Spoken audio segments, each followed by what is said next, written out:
Good evening, everyone. Really appreciate you taking some time out of your schedule to join us to talk about the Southern New Orleans RV Park. We are super excited about this RV park and hope that you will be as well. So just kind of talking through some of the logistics for tonight. If you have questions, please feel free to type them in at any point. Zoom has a really cool Q&A feature if you just look at the bottom of your screen, where it helps us kind of keep track of questions and make sure we're answering every one of them. So that's the way we prefer you submit those. You're welcome to chat as well, either way, but really prefer that Q&A. We'll answer all of them by the end of the webinar. Typically, we like to hold them until the end, but if we see a question come in that kind of contextually makes sense, we may pause and do that then. Yeah, looking forward to jumping in and get to know a little bit more about this asset. So just a quick disclaimer, this is a private placement offering, which means there's a lot of legal things we have to do. We actually file this with the SEC and all the local jurisdictions. And so as part of that, we have to we have to know and meet every investor that participates. So if you're interested in sharing this with your friends, you're very welcome to. We'll actually be sharing the YouTube link with you tomorrow. Just make sure that we're kind of aware of those as well. We ask that you just kind of make sure that they know to reach out to us with any questions and contact us. Okay, so from an agenda perspective, we'll talk a little bit about who we are, give you some background on Suncoast Capital, some of what we've been investing in, our philosophy and mission, talk about the asset itself, and then we'll talk about the strategy for the investment as well as the partnership structure. So we'll try to get to the meat really quickly. So first, about us, our mission, really at the end of the day, is to deliver generational returns to investment partners by fostering safe and attractive properties where residents and business owners are proud to live and work.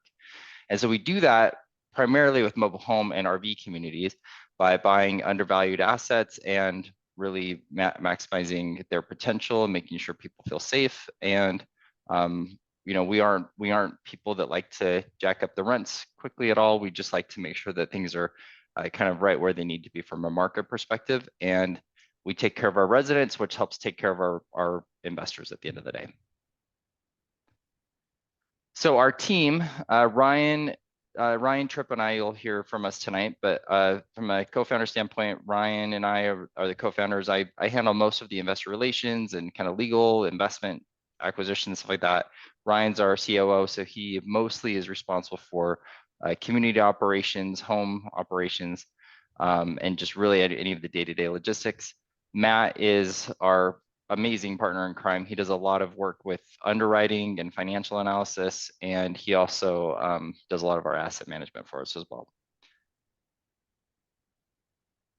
We have Kristen and Doug Hensley. They're based in the Kansas City area, the hub of our properties. Many of our properties are within 3 hours of there. Kristen handles our major projects, researching different options and finding the most cost-effective way to accomplish our goals for improving our properties. Doug has a vast experience as a residential and commercial building inspector. He's spent time as a general contractor and remodeler as well. So he oversees many of our home remodeling, which isn't as pertinent to this RV park, but it helps free up bandwidth for others that will be doing a lot of the work for this particular property. Then we have Allie and Tripp on the call tonight. So Allie is super organized and takes care of our home lot prep to home sale process. A ton of steps go into that, and she does a great job of making sure that all of those are aligned. And then Tripp, our financial analyst, wears a lot of different hats, heavy into our underwriting, modeling our future forecasts for our investments and how we're utilizing investor money for these assets to improve them and make sure that they're operating at peak efficiency. All right, so we won't dive into all the details for these right now. These will be available for you After the webinar, we'll send out this video and you're free to look through, but just pointing out a few of the highlights for several of our different portfolios. This will be our 24th property overall, since our first one acquired back in summer of 2019. So most of our properties are in Kansas, Iowa, Missouri. This will be our first one into Louisiana. And our largest portfolio that we acquired just this last October, 6 communities, about over 450, 460 spaces, which is operating very, very nicely. So if you want to learn more about those, just reach out to us. And just a quick map to show you where these different portfolios are. The couple up in Sun Valley, Idaho, are not far from where Brett and I are based out of the Boise, Idaho area. The Southern New Orleans RV Park, just about 20 minutes south of New Orleans, great location. It'll be our 3rd RV park. So we have one in Fort Scott, Kansas. It's a mix of long-term and weekenders, short-term, plus some Airbnb cabins. And then our Sweetwater RV Park, which is it's under development. Many spaces are being built out as we speak and should be coming online shortly. And then our Southern New Orleans RV Park, which we're excited to share more about here in just a few minutes. One thing I would like to point out is some of our efficiencies within Suncrest. So in-house property management. So we have this layered and vertically integrated regional and property level management. It just helps our operational efficiencies across a portfolio. We have our own home transportation scheduling team that controls the timing of home moves. And again, that's more on the mobile home park side.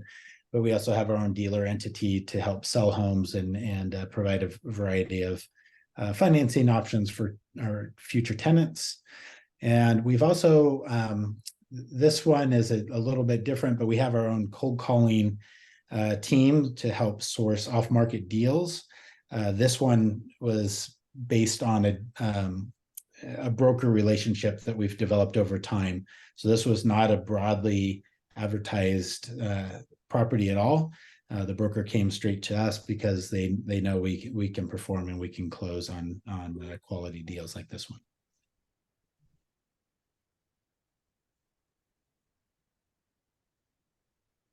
All right.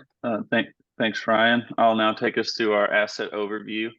One thing I'd like to preface this with, being a part of the underwriting team, as Brett said, Matt and I cover the underwriting mostly. We'll underwrite anywhere from 4 to 5 deals a week, and this can come from several different sources, whether it be a public posting to really leveraging those connections we've made throughout the industry.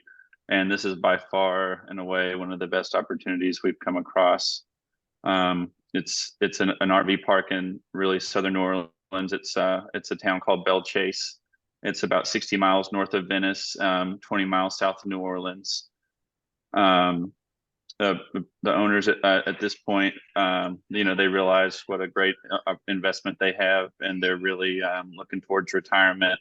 Want to spend their time with family, and that's really one of the ways we were able to get this deal on the terms we are. And just a few key things to point out. It is ideally situated just north of 60 miles worth of industrial factories and incoming jobs, but I'll touch on that in a moment. And then just a few amenities that this RV park offers. Every spot comes with Wi-Fi. 70 out of roughly the 92 spots currently come with DirecTV. The initial few don't have DirecTV, but that's something that we're looking into fixing.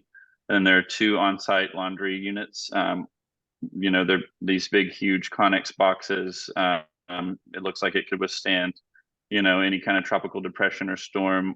We've got about 14, machines in there, 7 washing, 7 dryer.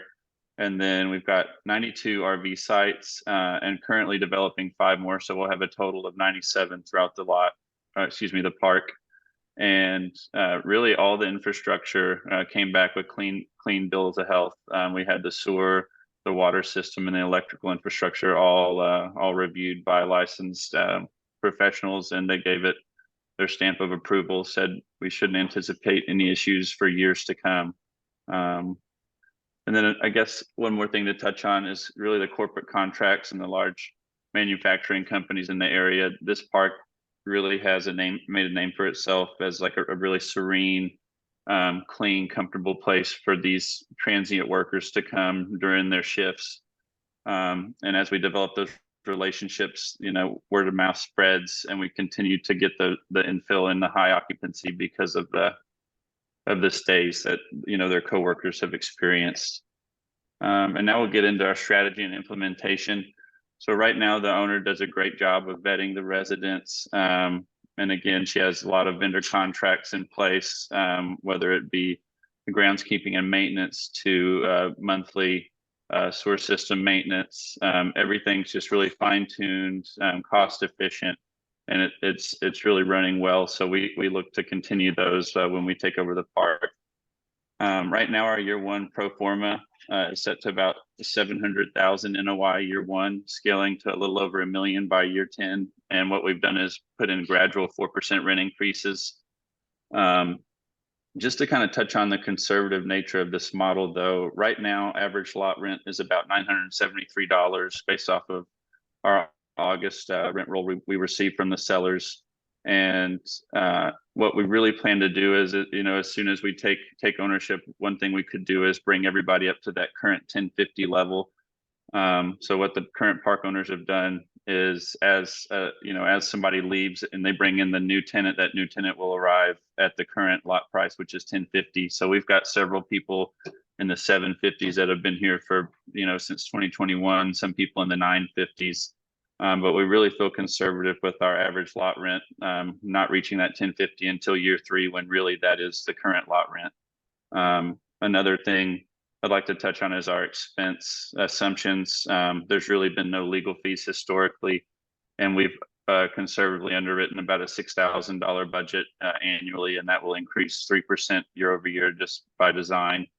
We don't anticipate digging into that, and we've also inflated our insurance price assumptions just because of the crazy fluctuations we've seen in the insurance industry lately. We'd rather be safe than sorry. And then getting back to kind of the performance again, we do plan to refi sometime prior to year 5, about at 8% cap, and we'll return all invested capital at that point, meaning all your capital invested will be paid off, and then you'll still continue receiving those 9% pref payments in perpetuity for the life of the investment. And we generally like to sell in year 10. And again, that's at a conservative 8.5% cap rate, and this will return an investor IRR of over 19.7% and an investor equity multiple of 3 times over that 10-year hold period. And if we could go to the next slide, please.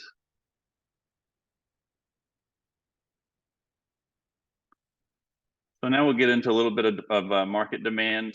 This slide is a little busy, so I'd like to really draw your focus to these yellow dots on our left-hand map. So as you can see, we've got New Orleans in the northwest, and then Venice, about 60 miles south, will be in the southeast corner here. And each dot corresponds with the number, and that'll be the competitor RV park over here on our right. And we really just wanted to show a lay of the land, where our competitors are, and really inform you on our lot rent relative to theirs. I think one of the biggest questions we receive is, why is your lot rent at such a premium compared to the competitors? And why do you feel comfortable about your occupancy assumptions?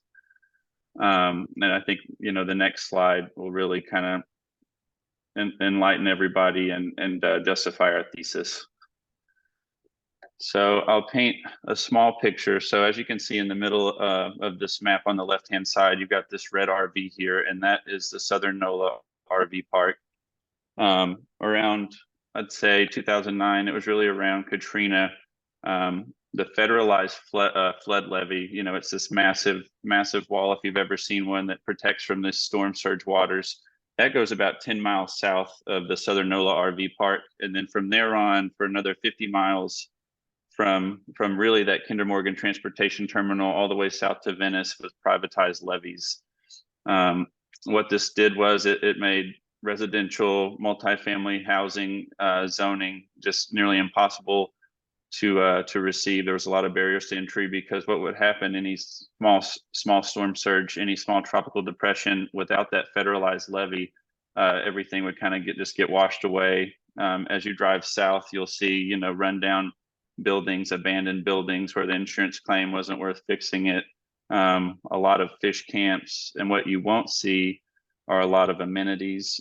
You won't see housing, you won't see hotels, you won't see banks, and you won't see grocery stores. And again, that's because around the Katrina time, 2009, all this was in a massive flood zone, so it wasn't worth building anything. After Katrina, some bureaucrats lobbied the Obama administration and got the whole Louisiana Highway 23, and what that is the highway heading southbound here along the Mississippi. That got all federal funding to federalize that levy, and this really just opened up the doors for all this big industry who couldn't really utilize that Mississippi River frontage to their disposal. So now you've got, you know, things moving in after that federalization, like Kinder Morgan Transportation Terminal. There's all sorts of LNG plants coming in. One in particular is the Venture Global LNG plant, which is going to be about a $9 to $8 billion project. It has over I believe it's over 1,000 acres of riverfront down there south, if you can see above numbers 8 and 9. And it's really kind of created a perfect storm for this RV park. So what we have here is 60 miles of industrial plants, huge job producers, little to no occupancy for them in the way of a nice RV park, no amenities, no services. The only way to really get those is to travel up north, up LA 23, and to hit the Belle Chase, New Orleans area. This is really what allows us to put that premium charge on our lot rents at $10.50, whereas you were seeing our competitors in, you know, 7, 8, and 9 down there south, they're charging $500 to $700. What really gives us that competitive edge is the proximity. We're kind of the gateway into New Orleans. We're the gateway into all these amenities that you really have to live a pretty standard and good life. It also is it's just a small 20-minute commute from Belle Chase to New Orleans, and that turns into a 40-minute commute during rush hour. So imagine these plant workers getting off work. They have to travel all the way up to New Orleans to get home. That's not ideal unless they really want to get out and enjoy those amenities.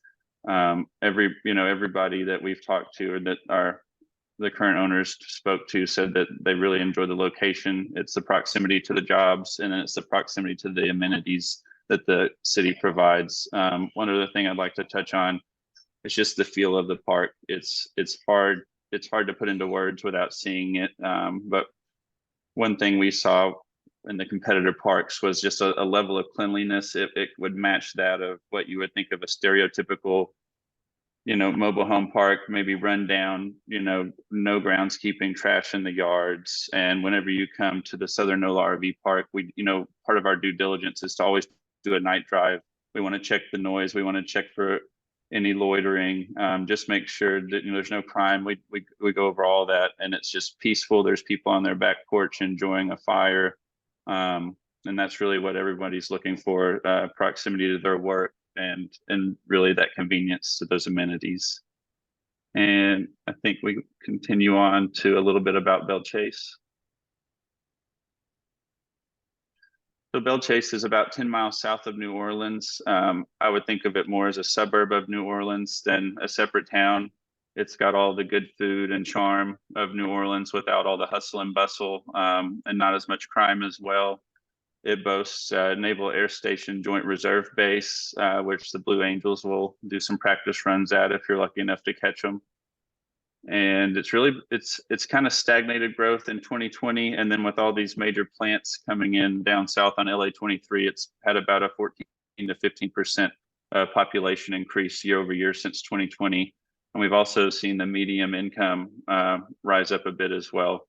So overall, it's an up and coming area, and seems like a really good place to invest in a business. And I will hand it off to Ryan. All right, thanks, Trip. And I'd like to point out that of our team, Trip and Kristen Hensley, they've both had feet on the ground as part of our due diligence process, which is why Trip can speak with so much kind of knowledge about the area. He's been there and driven it.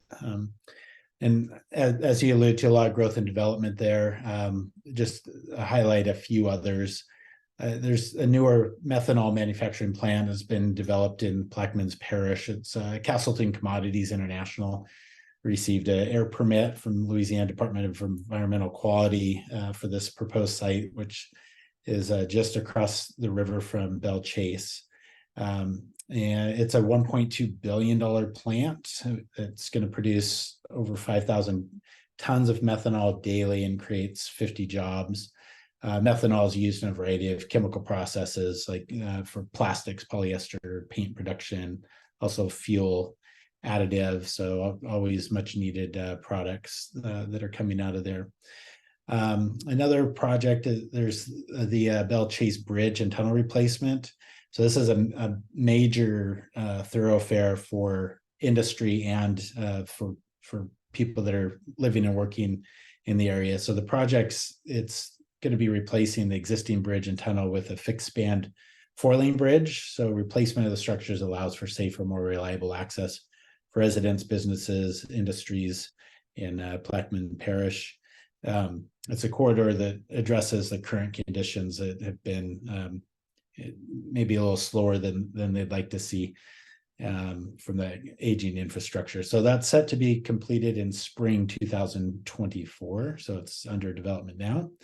And then the last part there, the U.S. Department of Commerce Economic Development Administration has granted $4 million to Plaquemine Parish for water infrastructure enhancements aimed at safeguarding business against future natural disasters, which we'll touch on a little bit later.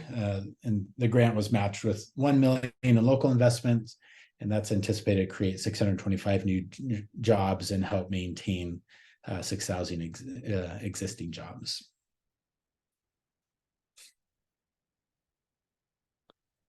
Just want to touch on for some folks that may not have as much experience in RV investing, some of the pros, and there's many of them.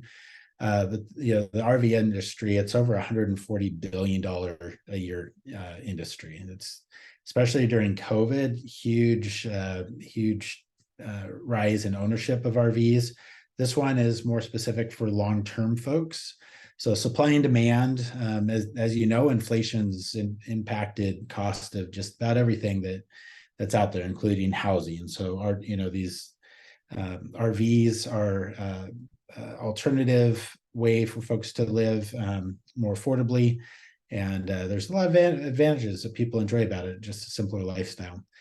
Brett will touch more on the tax benefits, but we do what's called a cost segregation study, and assigns a value to everything within the park, infrastructure, to the types of roads, the types of materials used in constructing the laundry facilities, etc. And that's we're able to provide a tax savings to you in that first year of ownership. So, like as I mentioned, Brett will touch more on that. And the force appreciation for this park, there's tons of demand. There's not a vacant pad that's not already spoken for. We have a conservative increase in rents over time, and it's already at a healthy cash flow, and it's going to remain strong because of the location, as Trip was alluding to. And recession resistance, this is the safety net for affordable housing. It's kind of the last bastion and before people don't have somewhere to live, but it's flexible, a great way for these people that are working full-time in those areas to enjoy the amenities of New Orleans, quiet place to live, and close to their work and their jobs. So a lot of nice advantages specifically for where this one is located. And I did want to touch on the question many of you probably have with hurricanes and large storms that come through this area. they're going to occur. They've occurred in the past. They're going to occur in the future. The good news is in previous storms, there really was no damage to the park infrastructure or RVs. The RVs were evacuated, and that's our plan as well. If there's a major storm coming in that we know may cause some level of flooding or damage, it's just part of our rules that everybody has to leave. The laundry room is built in a steel Connex box, as well as the majority of the infrastructure. It's underground or in another steel Connex box. So very, very safe for as far as the materials and property that we have there. So in 2012, as Tripp was alluding to, the Army Corps of Engineers, they entered into a significant agreement. So you can see the levy there. It's a $1.4 billion investment to improve the substandard levies that were there, so those privatized ones. And so before that happened, even a mild tropical storm would inundate and flood Highway 23. It kind of obstructs evacuation routes. So that's still ongoing, but that's been greatly improved. And it's the 60 miles of levees. I think Tripp alluded to that earlier. So the initial phase of that project started near the Ollie Pump Station, which is just below Belle Chase. So it's starting just below where we are, and it's going to keep going down south. So this is a well-protected area.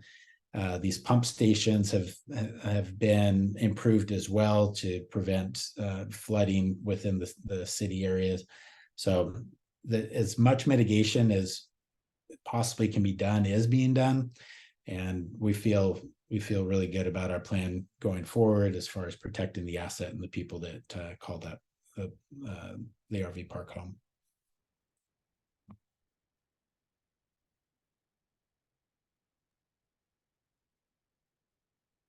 Thanks, Tripp and Ryan. So now I get to talk about the fun part, which is our investment strategy and what this looks like for you. So I'll kind of explain a few numbers here and just kind of how this works so that it makes a little more sense. So this first number, 19.7% IRR, this stands for internal rate of return. So similar to, like, for example, if you were to invest in the stock market over a 10-year period, typically you're going to see one return, where at the end of the 10-year period, you're going to sell your stock, and whatever your upside is your upside. You would measure that either with an IRR or an average annual return. Either way, they'd be the same. And the reason for that is because you're only receiving one payment. In this case, you're going to start receiving payments from us the very first day that you invest from us. You'll have something about a month after we close will be your very first return.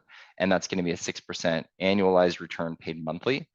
From the beginning, as Tripp explained, we expect to get to 9 or even 10% within the first 10 to 12 months. So that'll grow very quickly. Again, monthly payments, which is pretty awesome. So the reason the IRR is a great way of measuring that is it'll actually measure how your return is over time. And that's important because you can actually take that money you're getting over the next couple of years monthly and reinvest them into the stock market or another passive investment, like another RV park. So you can actually earn twice as much money that way because you're putting both sets of money to work, if that makes sense. So 19.7% is amazing, super high. We have a 10-year expected hold. We may look to sell this one a little earlier than that. Typically, we do like to do 10-year holds on our properties, but this is the type of asset where we're buying it low enough. We think it'll appreciate faster, so we could see a 5-year hold on this one. It'll just kind of depend on market dynamics. The 9% preferred return, what this means is if you invest $100,000, your preferred return is 9% cash on cash. So meaning any cash flow that comes out of this property, the first 9% is 100% going to investors. And then anything above that, that's the next column, will be split 60% going to investors, 40% coming to the partners. So that's kind of our upside and our motivation for working hard and making sure this is a successful investment, is that extra, that 40% we get. So what that means is if there's a 10% return on cash, you will get all of the first 9%, and then the next 1% you'll get 0.6% of, and we'll get 0.4%. And that's how it's split as you go above that.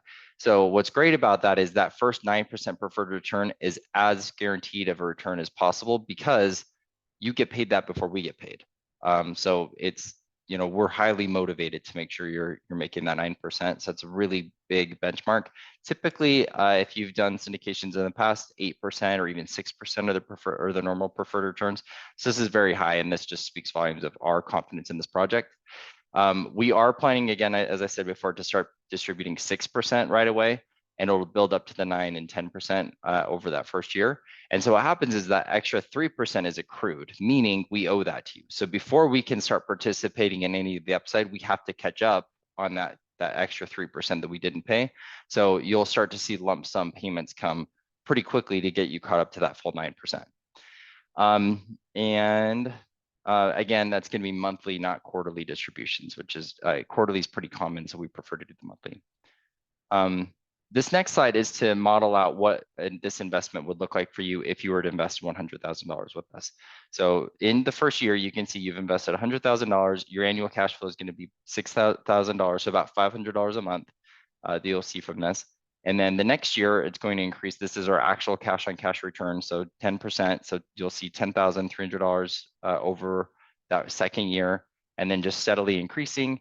And then as Trip mentioned before, in year 5, we expect to do a full cash out refinance or potentially a sale like I mentioned before. But if we do a cash out refinance, what's amazing about this, you'll get all of your money back, so your full $100,000 plus cash flow from that first year.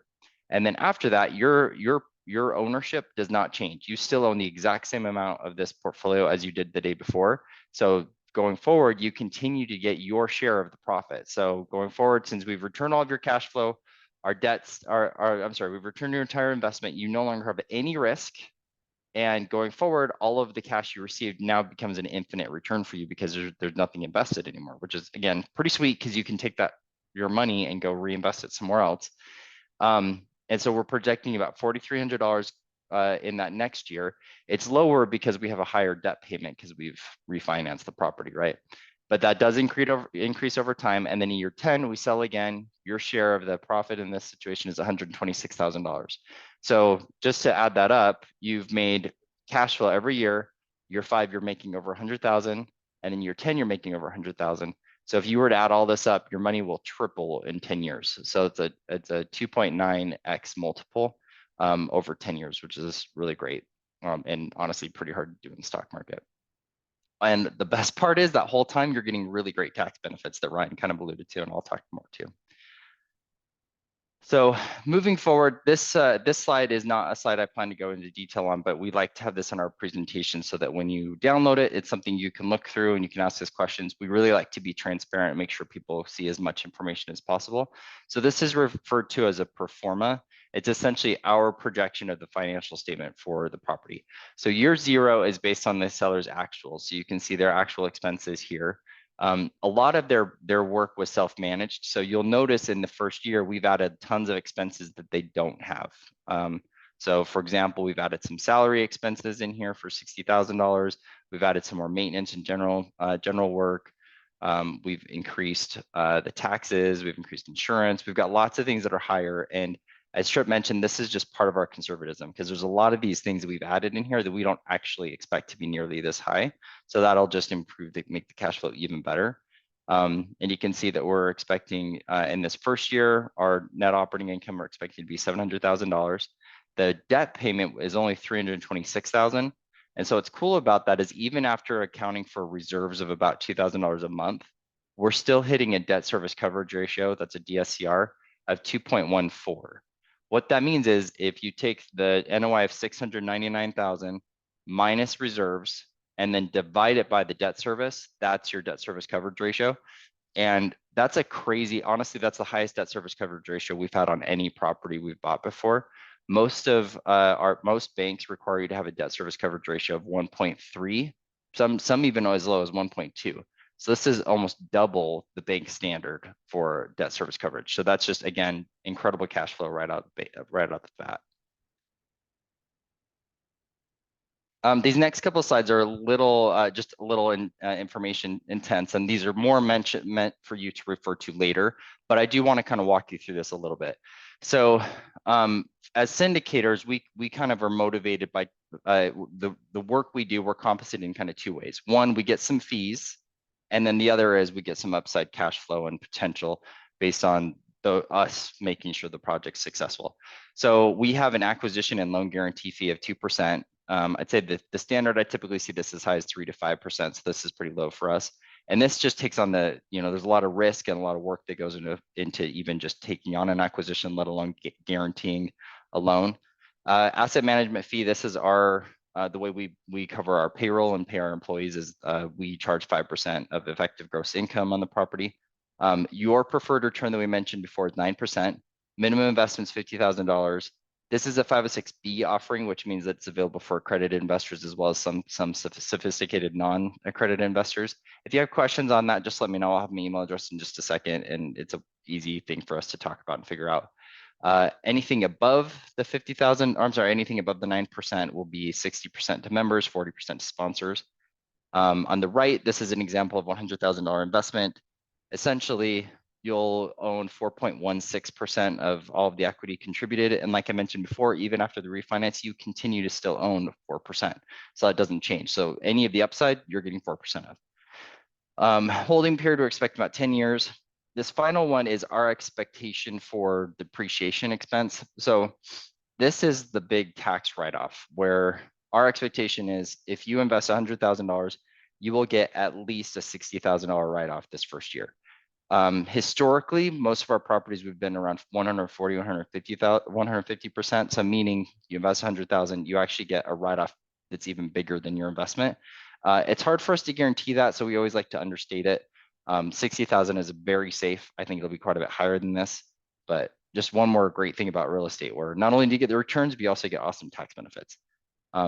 Ryan mentioned something called the cost segregation study. That's where this really comes in handy with the tax benefits is we work with a firm that actually has employees, CPAs and engineers, and they do a full analysis of our properties to make sure that we're getting the most bang for our buck on the depreciation. So they'll look at things like, is it linoleum or is it tile or is it wood? And each of those depreciates at a faster schedule. So for example, tile lasts longer than linoleum, so it may depreciate differently. So that's a pretty great way to just be able to completely accelerate and get the best benefit. This is our budget. So the sources and uses. The left is our sources of money. So we're taking a bank loan of about 4.1 million. We're looking for investor equity of about 2.6 million. We're actually already at 2.1 million. So we'll have very little left to go here. So if you're interested, please let me know quickly because again, that's filling pretty quickly. On the right is how we're using that money. So 6.4 million of that's going to the purchase price. And then we have about $100,000 for operating reserves. Closing and finance costs, this actually goes to the loan, like the bank. These are all costs related to the bank loan. Legal and third party, this is mostly our, like we pay for appraisal fees, due diligence expenses. We pay third party companies come do inspections, things like that is where that 32,000 will go. And then that final one, acquisition and loan guarantee fees. This is again, the compensation to us for the risk and for the work and the effort. We actually have some co-sponsors as well that will show that. I see a couple questions coming in already, which is great. I just have a couple more slides real quick that I'll go through. So this is our timeline. We're closing September 25th. So backing into that, we're looking for funds to process by September 15th and then commitments by September 6th.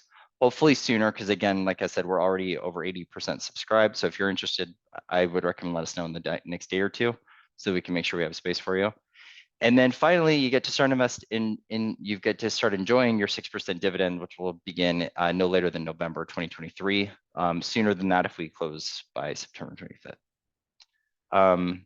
And then final slide, we actually have what's referred to as an open-ended fund.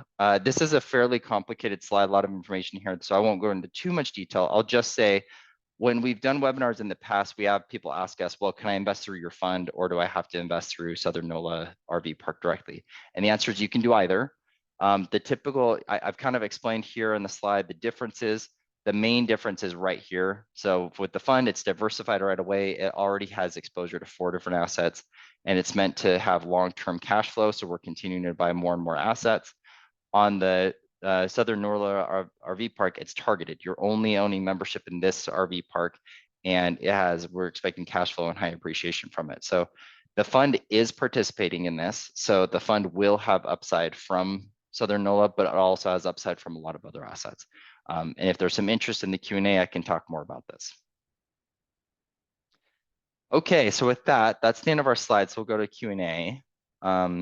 This first one, I'll go ahead and answer this first one. So the question is, are the sponsors putting in any cash into the project? In other words, are the sponsors risking any of their money? The answer is yes, absolutely. We always put at least 5% of the equity into the project. So at this point, we're expecting to put at least $150,000 of our own money into this project. In addition to that, and perhaps even more skin in the game, we are personally guaranteeing the bank loan of 4.1 million. So personal guarantee means that if something goes wrong, they can actually come after our own personal assets and our own personal income and all those kinds of things. So yeah, and I'll also just tell you, I would be much quicker to give up my own money than to give up investor money. So even just your money is, in my mind, more important than mine. So we have plenty of skin in the game and plenty of motivation to make sure this is successful for you.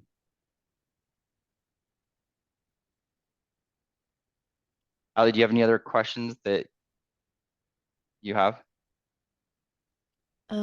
Yes. So how does this compare to mobile home parks that you manage now? Ryan, you want to answer that one?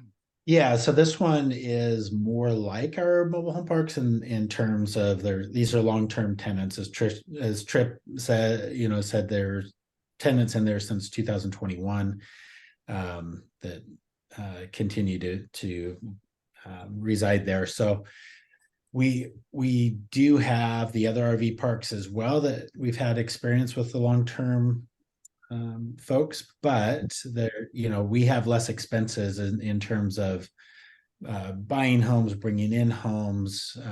It's a simpler model in that aspect.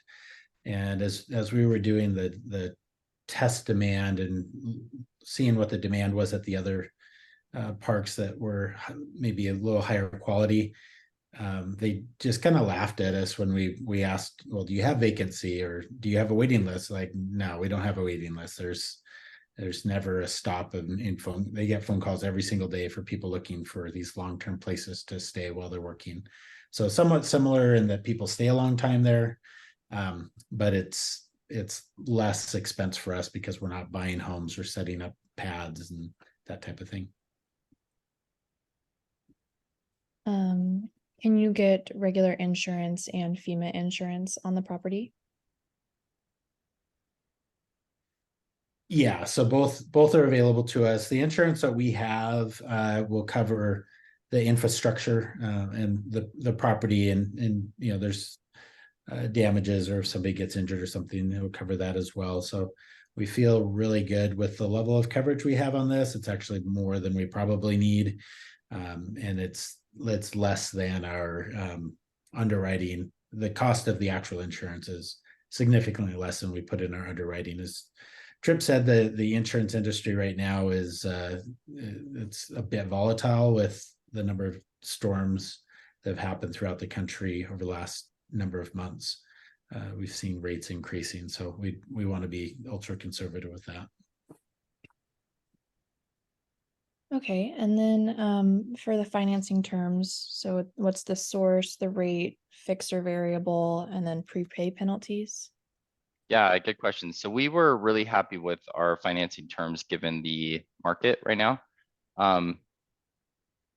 So we'll make sure in our follow-up email tomorrow we'll actually include these notes, but it's a 10-year term with a 30-year amortization, and it's a fixed rate for the first 5 years. After 5 years, it reprices.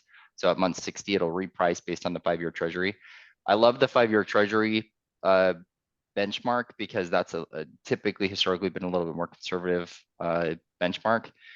We're still expecting an 8% interest rate in year 5. So after 60 months, we're expecting high interest rates still. However, I think in reality, the rates will come down by then. That's my personal opinion, as well as those of many other experts.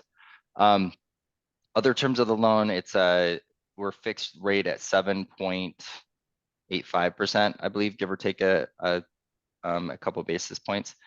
And it's interest only for the first year, and there's only a prepayment penalty for the first 3 years. So it works as a step down. So what that means is after 3 years, there's no penalty. We can refinance at any time. So that's why part of the reason we've planned to refi in year 5, there's no penalty. Before that, we have to give the bank a fee of either 3%, 2%, or 1% of the value of the loan depending on which of those years we do it. And that's just their way of guaranteeing that they're going to have a certain amount of return from the loan. So very common. Okay, next question is, how often do the members have access to financial bookkeeping of the RV park operation? Any auditing over the bookkeeping? Okay, good question on that.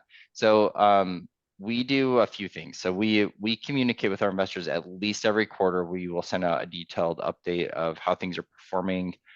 We share high-level financials as far as gross income, net operating income, as well as distributed cash flow. We don't proactively share the books because most of our investors don't actually care for them, but we're honestly, we pull them anytime. So you can contact us anytime, whether it's part of the quarterly report or monthly, we're willing to pull them. Usually if you're contacting us by the middle of the month, we've already closed our books for the previous month, so we can give you as much data as you want there. As far as auditing of the bookkeeping, we actually did used to use a third-party firm that would audit our books, and we really never found any discrepancies that way. So we didn't really see any value of having that audit, and it was actually costing quite a bit. So we have an in-house bookkeeper plus a third-party CPA. So between those two are the way that we do most of our make sure our books are on target.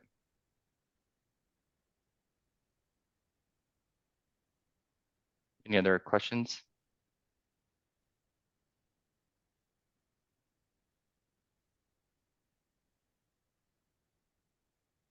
Okay, great. I'm not seeing any other questions. So I think we'll go ahead and wrap at this point. We'll stick around maybe for a couple more minutes just in case any questions pop up. But let me just transition to our last slide where you can see our email addresses. So contact me. Ryan's available as well, but I will have most of the answers as far as the investment and any kind of logistics there. So feel free to contact me directly. And we're also on LinkedIn, social media. So feel free to reach out anytime. Really love to connect with investors and kind of see what your goals are and how we can help you get there. But with that, thanks so much again for spending your night. We'll make sure we send this recording out to you tomorrow so you can see this and watch it again. And just let us know if you're interested in moving forward or if you have any other questions. So thanks, everybody. Thank you.